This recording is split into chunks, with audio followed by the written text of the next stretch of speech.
This program is designed to provide general information with regards to the subject matters covered. This information is given with the understanding that neither the hosts, guests, sponsors, or station are engaged in rendering any specific and personal, medical, financial, legal, counseling, professional service, or any advice. You should seek the services of competent professionals before applying or trying any suggested ideas.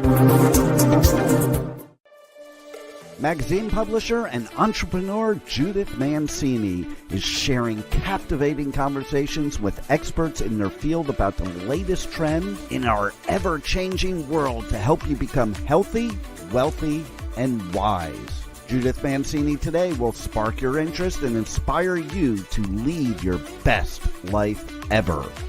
And now, here's Judith. Hello, everybody. Thank you for joining me and my guest, who's coming up in just a few minutes, Tiffany Yelverton. But before we do that, I want to thank you for tuning in. And I have a little bit of news. You've probably heard it, but you know I like to do sort of a roundup of news. First, I want to send our prayers and thoughts to the people in Iowa. They've had 5 people die in this terrible weather back there. So let's remember them and do what we can to help them. All right. Okay. So I'm really upset with Jill Biden, Dr. Jill Biden, and I'll tell you why. I would never do to my husband or anybody I knew and let them make a fool out of themselves during the aging process.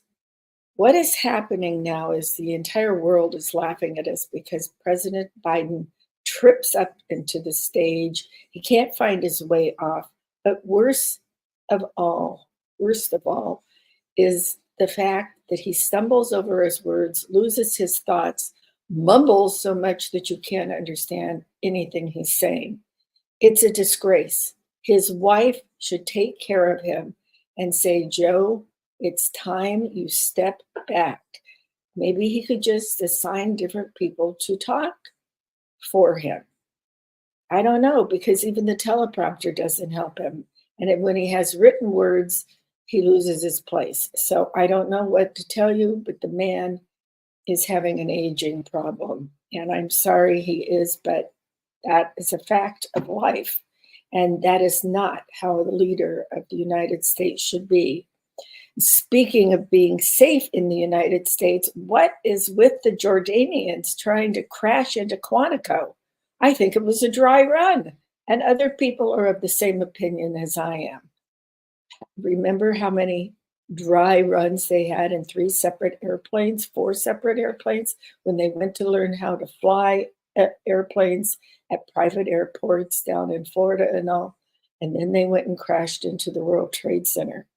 I think this was a breach of our security trying to figure out how to get Harriston to Quantico, which is a very important base to us. So we're in trouble.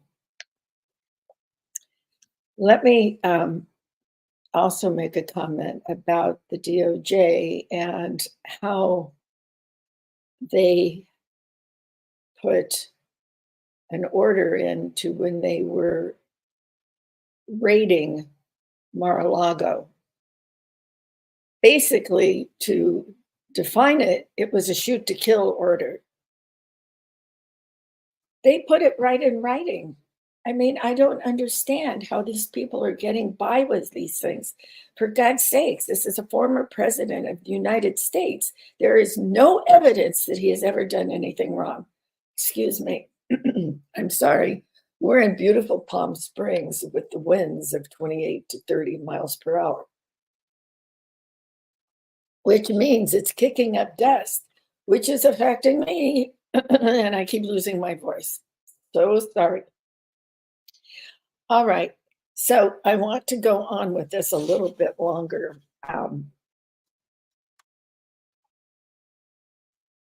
When they went into Mar-a-Lago, you will look back at videos and you'll see that they demonstrated laying the papers out on the floor so everybody could read them. Now, that is not how former President Trump was storing those documents, and they're not all secret things. For goodness sakes, President Biden's papers were in public places, in the garage where anybody could walk in. None of this makes any sense. And don't even get me started on this fake trial when there is no crime. This doesn't help our standing in the United States over with the people around the world. We're like a third world country now. Who goes into a former president's private residence, raids them because they think they might be doing something wrong, which he wasn't, and goes through his wife's underwear drawer and goes into his son's bedroom? It's disgusting. I'm surprised they didn't have the panties up here dangling around trying to embarrass him. They've done everything else. Excuse me. So I'm just ticked off about all of this. Now, I want to say two more things. The scammers are out there in multitudes. How many are out there? Nobody knows, but they're breaking into everything on the internet. They're breaking into Facebook pages. They're breaking into Instagram. They're breaking into things like that, but they're also hacking apps for different companies and different things that you're looking up on Google. They are scamming people on credit cards. I got a call yesterday who said they wanted to know if I was opening another credit card at the same bank, or if I had given permission to someone. And I said, certainly not. Give me the details. I've been hacked onto credit cards before, and so I wanted to know if this was real or not. So they started asking me questions.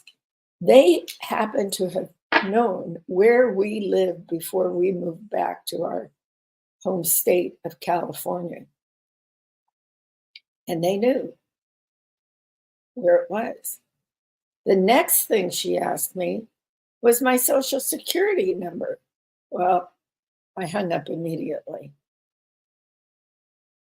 I reported it to the bank that this was involved in with credit cards. So I don't know what will happen. This is happening all over. Please, please be careful. Don't give out information. I wasn't giving out information. She was telling me information. And that is kind of a reversal of what they normally do. So beware. Now, since I hung up on them when she asked me for my social, they never called me back, and they never contacted me through email or anything else, or the bank, or all of that. So you must be careful of the scams. I think I told you that years ago, maybe 4 years ago, two of my friends had the scam of where supposedly a grandchild is stranded in Mexico on the islands or someplace like that, and they need money, and they both wired money. So you must be extremely careful today. What a sad state of affairs. Good news for all you people. The Justice Department, the Attorney General, is going through procedures to investigate concert ticket sales and how they are basically pricing people out of them. So that will be an interesting lawsuit to watch. The other thing I want to say is please remember that Memorial Day is coming up. And this is one of the holidays that started out being on May 30th. That was in 1868 when they decided to make a Memorial Day to honor those that were lost in battle, saving our country, protecting our country. That was good until the May 30th date was good for 1868 to 1970. And then in 1971, they changed it to the last Monday of May. So some of us are still confused of what's going on with that day. But don't get confused about what it's for. It's for those that gave their life to save yours.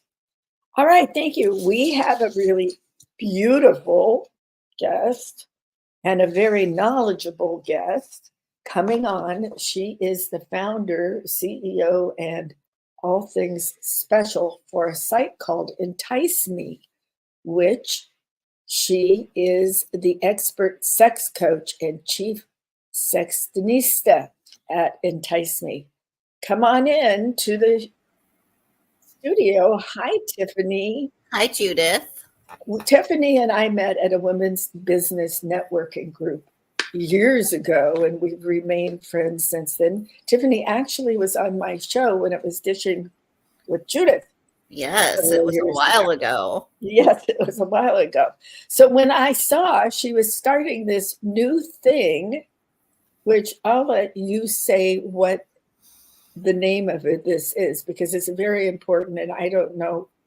You've got such wonderful titles all over this with different things. I don't know what the exact title is for the cancer, but that's what we're discussing today, is breast cancer and other cancers and how you can keep your love life going. Yes. My platform is called Sexy Survivors, and it's an online platform that's standalone to support breast and genital cancer survivors in their quality of life and falling in love with their bodies after their treatments and reintroducing and reviving intimacy with themselves and their partners. Now, one thing that popped into my mind, are you also counseling men for testicular cancer and things like that also?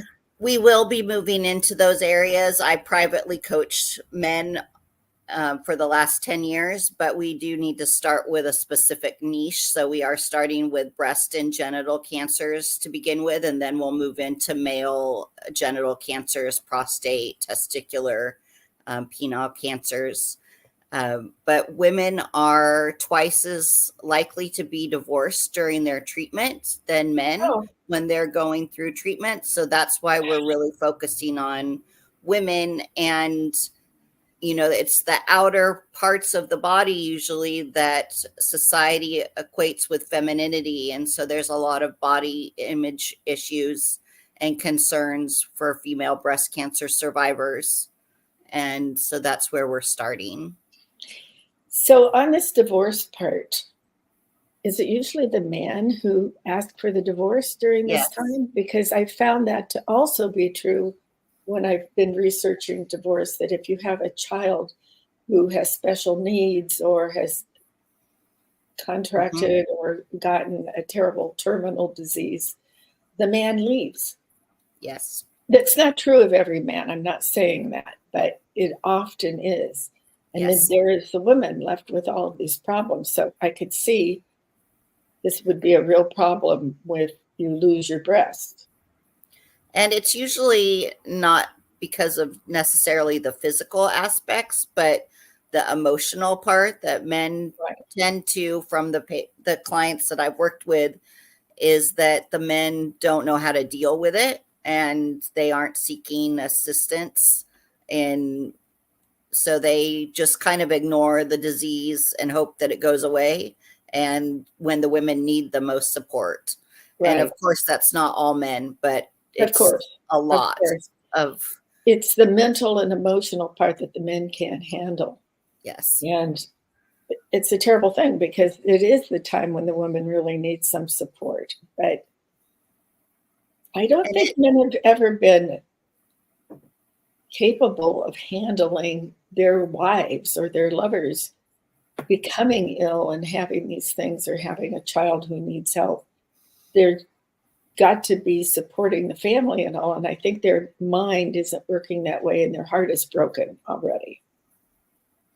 Yeah. And our society doesn't do a great job up to now of really teaching men that it's okay to show your emotions. Exactly. That it's okay to go to therapy, that it's okay to be emotional and to have feelings about this. This is a big change of life. It certainly is. We have some statistics that I've been looking at. I'm not going to repeat all of them, but cancer rates are going up instead of declining. And nobody seems to know why. I mean, they're talking about plastic particles and heavy metals and things like this, but it's also being seen younger and younger for women. I know my daughter is turning 50. All of her girlfriends are, and some of them have children and some don't. But several have been found to have breast cancer. So the age of people getting the breast cancer is going down.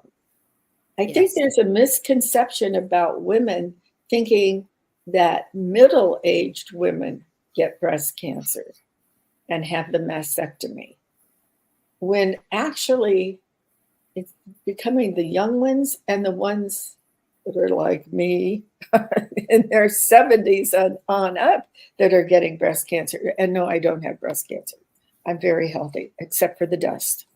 So I think what you're doing, particularly for the younger women, when they have this and they're going through the therapy and the medical procedures and all of this, this is a really important thing that you're doing.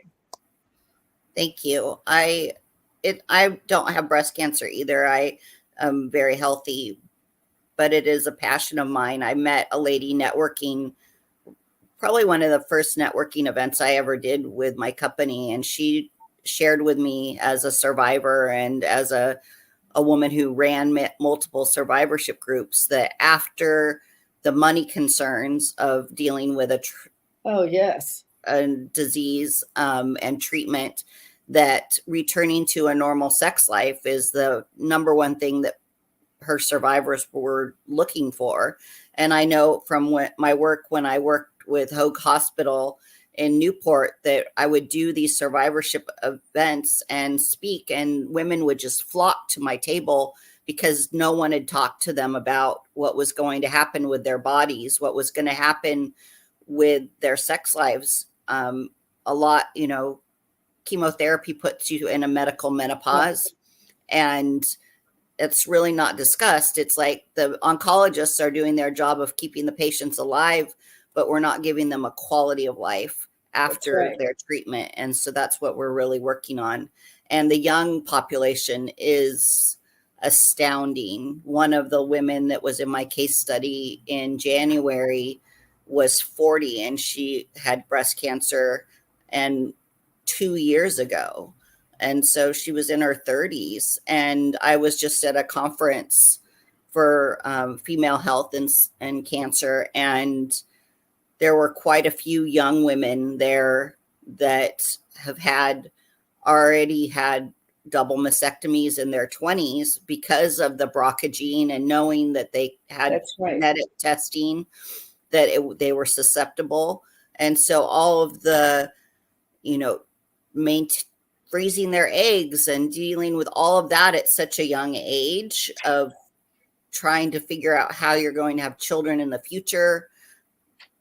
It's so widespread. And when I did my research in September for like most of my statistics, and already when I went back to update for a talk I did yesterday for a Rotary Club, the amount of cancer is already for 2024. They're expecting over 100,000 more cases than they had been in September. Oh my God. And so that they expect that 539,000 US women will have genital and reproductive and breast cancers diagnosed in 2024. And that's just in the US. That's just in the US. That's 500,000 women. That's horrible. Now can we speak a little bit about the BRCA gene? And do you think that these women were all very wise to go have double mastectomies if they have the BRCA gene? Or do you have any statistics on that?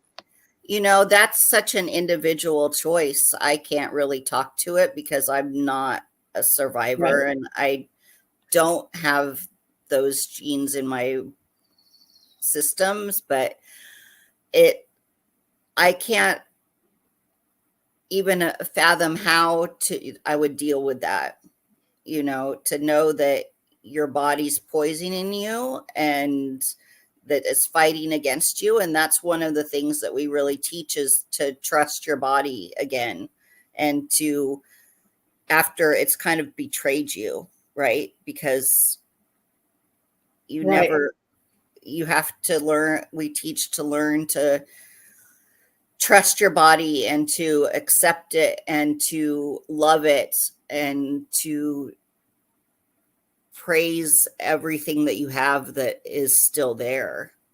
And it's very difficult for women. Very, very. Well, those statistics of what's coming up is just absolutely terrifying for these young women. Mm-hmm. Just unbelievable. And, well, there is tons of new data and research. So hopefully, it will help. But they are making those choices because it's preventative, if you look at it that way. And same with ovarian cancer and uterine cancer. All of those are just and anal cancer is really on the rise also. I saw that when I was doing my research too. I would say half of the ladies in my case study in January were survivors of anal cancer. Well, I think the rise in anal cancer was also, nobody spoke about it for a long time until we all became more aware of LGBT, all of that, and the different sex positions and all that people were dealing with. But a lot of people think that anal sex gives you cancer, which is erroneous, because you can't pass on cancer from touching somebody. Right. But if you don't have the right diet and you're putting poisons in your body, which are being eliminated, I think that's what's causing the rise in anal cancer. And, there's so many different diet things on the market now because everybody wants to be stick thin, which I'm certainly not. And me neither. I'm voluptuous and happy. You're beautiful. Are you kidding me? I've always thought you were beautiful. So I think that is what is causing a rise in anal cancer and cancer of the kidneys. Anything that's getting rid of the toxins and things in your body, that's what is causing the cancer. I don't know. What's your opinion on that? I agree. Our food is not food any longer. It doesn't even taste like food. It just kind of blah a lot of times. Cardboard. Yeah. I think it's a lot of the things that we put on our skin, the products that we use, we don't know what causes cancer, unfortunately. And thank you for bringing up the anal sex and anal cancer, because somebody even last week was like, oh, well, is that because they had too much anal sex? And I'm like, no, it doesn't have anything to do with that. It's just like an extension of your colon. We don't, it's the rectum is that area. We've for years used maybe toilet paper with dyes and chemicals and no kidding. I mean, that in itself is frightening. We use tampons that have who knows what in it and chemicals and dyes. Years ago, this is very TMI, but it's important. I used OB tampons because they didn't have, plastic and everything, but they have a green string. And I noticed that was changing color on my panty liner. And I was like, if it's putting the dye on my panty liner, that's going into my body also. And I remember, believe me, I used them too. And that was like, I don't want that dye in my body. Like, I thought I was doing the best thing I could do. Me too. It's amazing what we have done to our bodies and the different products we've used. Like you're talking about skincare and all, and shampoo. They don't want you to use certain shampoos now. And it's a very dangerous world. And I get upset when I think about it. They dumped money into different things. They dumped a lot of money into polio so they could eradicate that, and then it popped up again. And they came out too early with that vaccine. But they did the same thing with COVID, and now they're having problems. And why can't they figure out what to do for cancer? You know, the people, particularly Hollywood, all got together and really helped with the AIDS problem.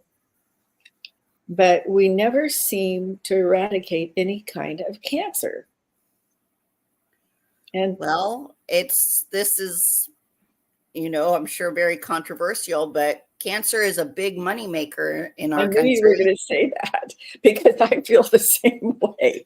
Yes. And, all the money that's dumped into it, when you have pharmaceutical companies that are getting paid billions and billions of dollars for treatments, that's a lot of lobby dollars and a lot of, Is. And there are a lot of alternate treatments. There are a lot of other countries that are doing amazing work. And we really need to look at our healthcare system is totally broken. And oh, totally.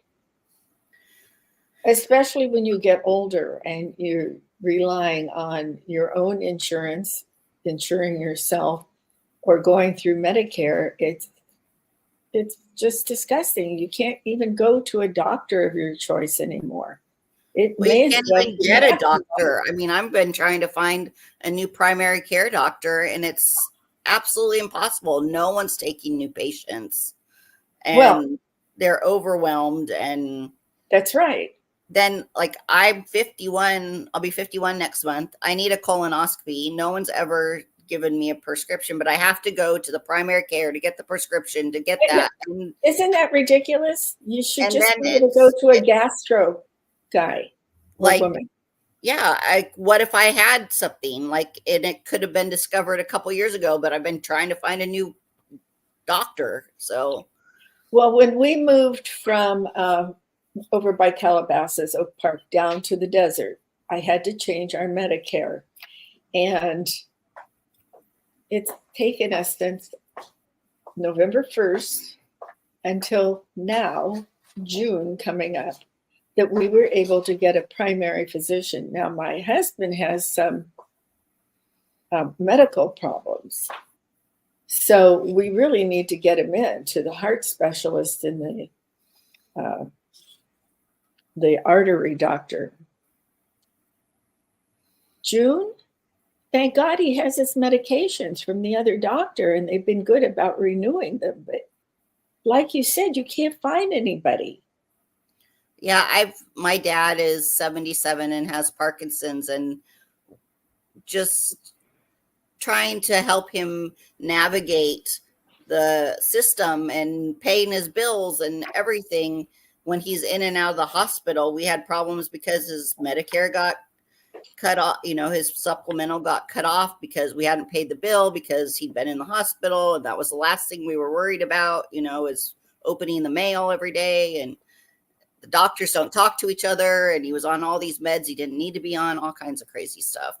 Yes, that's a real problem. Well, okay, tell me about the study that you're doing. You're asking for volunteers to sign up, and you're going to be coaching them on an enticing virtual event to inspire cancer survivors who desire to rev up their sensual self-love so they can experience intimacy they no longer thought possible. Tell us all about that. So what I'm doing right now is we're gathering quantitative data to present to hospitals and cancer treatment centers in hopes that they will fund the Sexy Survivors program as part of their comprehensive treatment and survivorship program to remove the financial burden from the survivors at the end of their treatment. This is such a big part of their lives. And when they have to go, for the last 10 years, they've been paying me out of pocket to coach them in these areas. And I really believe that the big money in hospitals and cancer centers should be funding this as part of the treatment plan. And so we're gathering that specific data. We do intakes and outtakes from our case study, which is a 7-week program. And the results have just been phenomenal of how women feel about their bodies, how they re-engage with their partners, how often they're having intercourse and intimacy activities. It's just been really fantastic. And it's important because people who have more sex and are more intimate are better parents. They're better, they're healthier, they're happier, and they actually will end up using hospital services more because they'll go to their well women exams, they'll go to their appointments instead of kind of passing them off and ignoring them. Which women tend to do because they have so many things going on in their lives between their husbands, children, their careers, everything else, of course. That's the easiest thing to do, call and cancel your doctor's appointment, which shouldn't be done. So, Tiffany, walk us through what somebody who's had a mastectomy and has not had reconstruction, what do you suggest they do if they're not having the sex life? Because most of these women are at the peak of their sexual desire in their 30s, 40s, 50s. We start with really examining and getting the survivors to look at their lives and look at who they are as a woman, not just as a bodily entity, not just as a mom or a wife or a business owner, that to really look at who they are as a woman and to fall in love with that component. And then we do activities like looking in the mirror and thanking your body and saying, you know, thank you for being here for me, and teaching women that your body tells your story. It's the roadmap of your life. Like every little thing that you see as a flaw, someone else would love to probably have, that they maybe couldn't have. Women who passed away from breast cancer would have probably loved to be able to have a double mastectomy and survive. And so looking at everything as just being grateful for it, and that what is there. And then little, you know, teaching little tricks and tips that can make a big difference. Women can wear an open robe and still have sex and be intimate and maybe cover the things that they're not so happy with right now, and still have plenty of skin to skin contact, which is so important. Yes. Yes. And how to, you know, we really engage in how to talk to your partner, how to show your partner how to touch you and what feels good to you, so that you're getting what you need as a survivor. So you need to sort of re-educate your partner that you can still have more pleasure without touching the breast that's no longer there. Yes. Well, this and is, to, you know, and to embrace that if you're ready, and to, you know, that. And sometimes I'm finding too that the survivors are ready to re-engage and their partners are not, because their partners are afraid they're going to hurt them or they're too fragile. And so then that can cause stress and distress also, because no one really teaches you how to talk about that kind of thing. Most people don't even know how to talk about sex when they're completely healthy, little less after they've had a traumatic experience. You're right. You're right. Absolutely. I think there's a big need for this. And it's probably, excuse me, it's probably good that you're doing this. I think it's a marvelous thing to do. And I can see it expanding in a lot of different places. And starting out with doing this study is very important. And I know when you do your sex counseling, you often counsel the woman and coach the woman, and then you get into coaching the man also, and then couples. Yes. So will you be doing that with the cancer survivors? Yes, after the 7-week program, we have a membership platform that they will have additional resources to utilize, where we'll have even more therapists and coaches and different modalities to support couples. That's wonderful. Wonderful. So I can see this expanding all over the country. And around the world. So we have coaches ready to go that speak multiple languages. So we can go into Spanish speaking countries right away. We can go into Dutch speaking countries right away, and French speaking countries. So we have the coaches already on board that can translate into these languages. When I first met you, you were very small business, a small business owner that has just expanded, and this is tremendous all over the country. What do you do when you have the women being coached with you?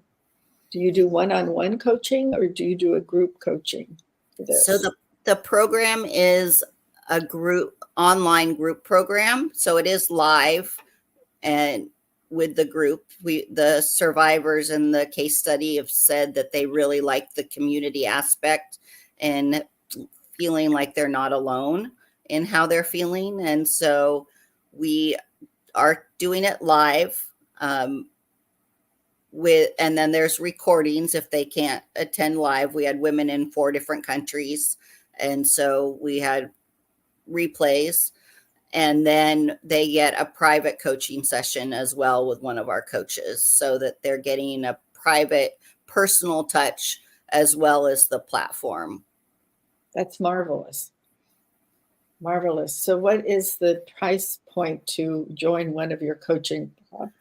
So for the case study, it's $97 because I'm gathering the data. It's something that I've charged $2,000 to $3,000 for in the past, but we want to get the data. We want women to be involved in this process. And then hopefully we'll be on retainers with hospitals and cancer centers so that they're paying and that there will be no out of pocket for the survivors. Well, I think this should be part of your insurance. It should. It really is a necessary part of your recovery and getting back into society and living a happy life, not dwelling on all of your sadness and problems that come with being discovered to have cancer of any sort. So I think there's a big need for this. And I'm really happy you're doing this. Thank you. It's marvelous. Well, what else would you like to tell us? Well, we do have the free webinar that's coming up, the Pleasure After Cancer webinar that's going to be on June 4th. So if you'd like to learn more about what we're doing, it's for survivors, for advocates, and for partners of survivors. And it's a totally free webinar. And is that on Zoom or something?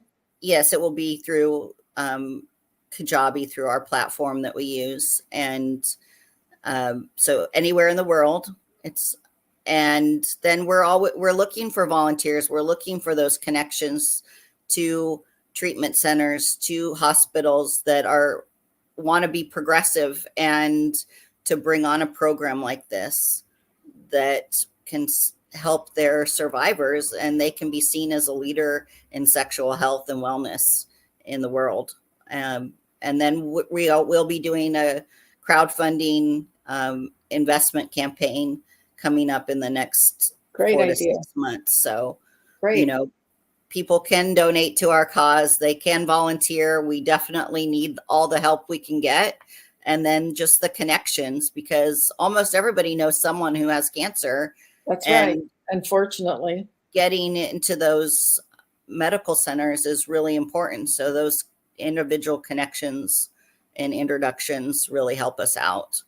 So can they contact you through your enticeme.com? Yes, or you can just send me an email at tiffany@enticeme.com. But definitely all the information's on our website. Great.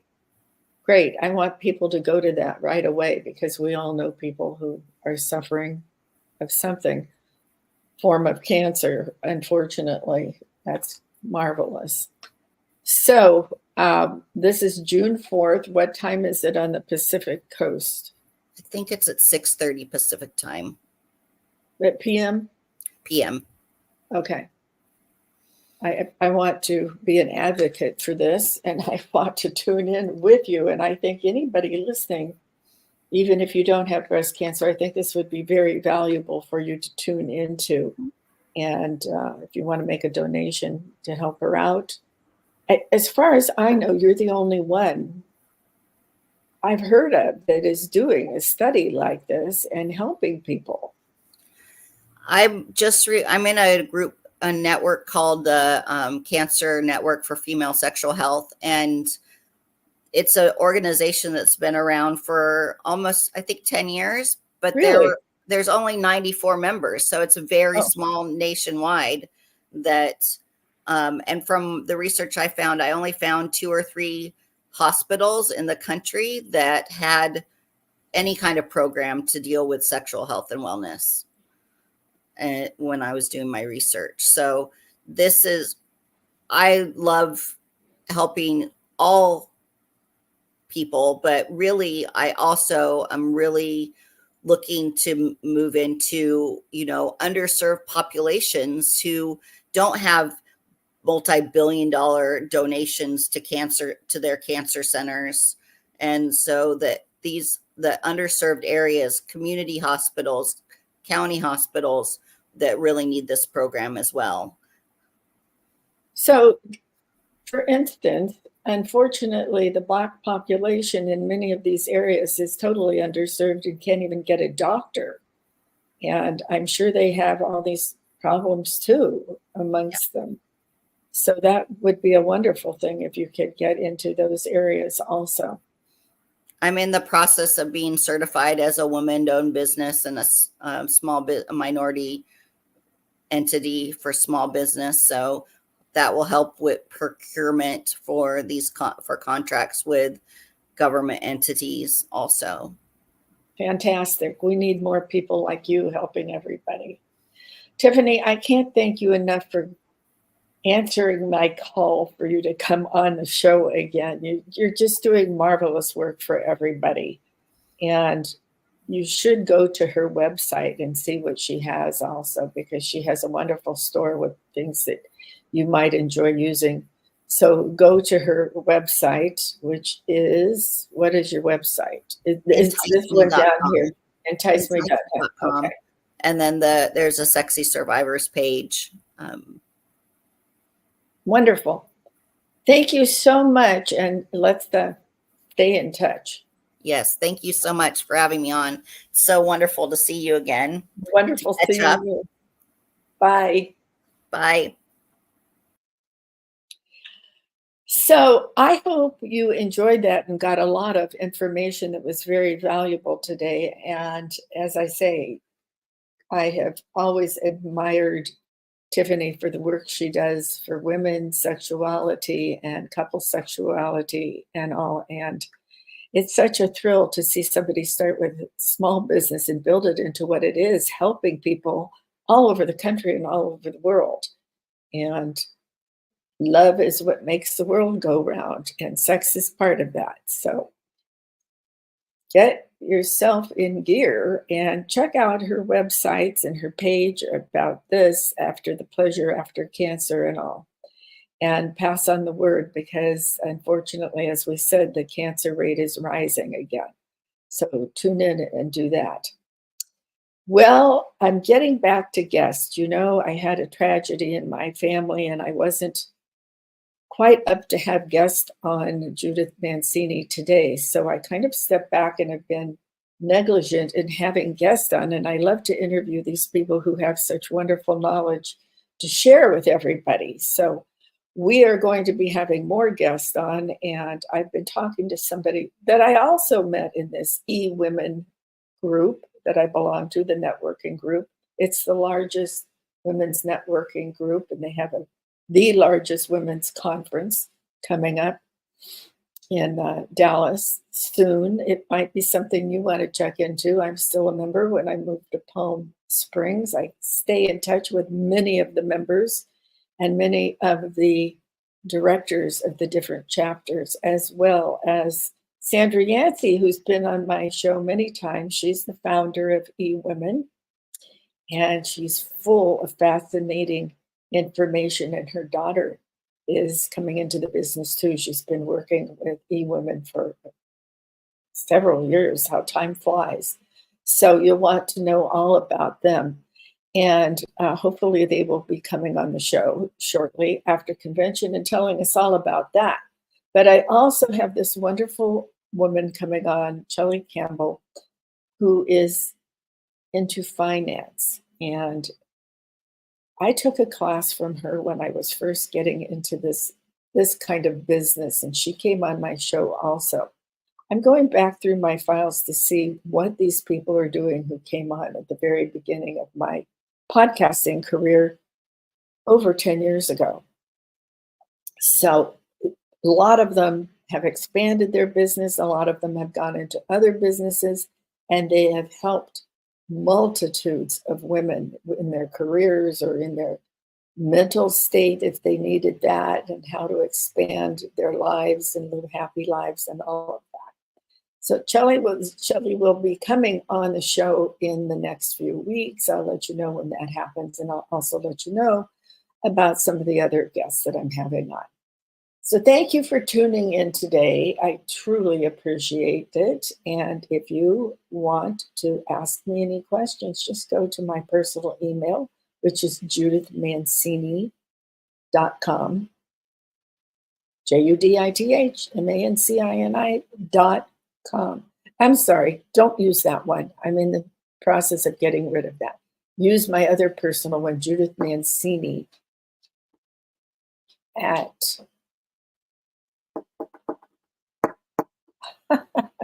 I'm totally blank. Judith Mancini at Mac. Thank you. My husband shouts at me, mac.com. Judith Mancini at mac.com. Okay, shoot me any questions you have. Thank you for tuning in today. And as I leave you, I want you to remember over this holiday, those men and women who gave their lives protecting you and me and our wonderful United States of America. Remember, cherish yesterday, dream tomorrow, and live today. Thank you.